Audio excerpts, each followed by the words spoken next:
அவங்க என்ன பண்ண போகிறாங்க, இப்போ தான் ஒரு நாள் தூங்கி கண் விழிக்க போகிறாங்க.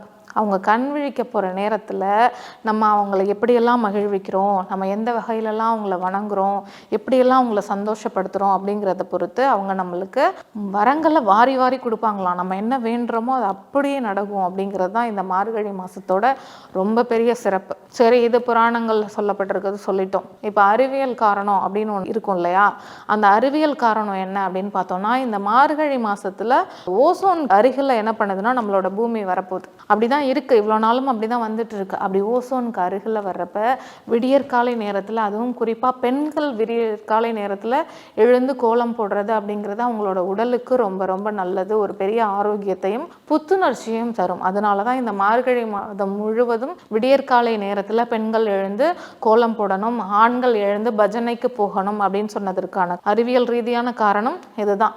இந்த ஓசோன் வந்து பூமிக்கு அருகில் வருது, அதனால பெண்களுக்கும் ஆண்களுக்கும் அது யாராக இருந்தாலும் உடலுக்கு ரொம்ப ஒரு அவசியமான ஒரு புத்துணர்ச்சியும் ஒரு உத்வேகத்தையும் கொடுக்கும். அதனால தான் பெண்கள் காலைல வீட்டு வாசல்ல எந்திரிச்சு கோலம் போடணும், ஆண்கள் பஜனைக்கு போகணும் அப்படின்னு சொன்னாங்க. இப்போ காலப்போக்கில் நிறையா விஷயங்கள் மாற்றிட்டோம். அது மட்டும் இல்லாமல்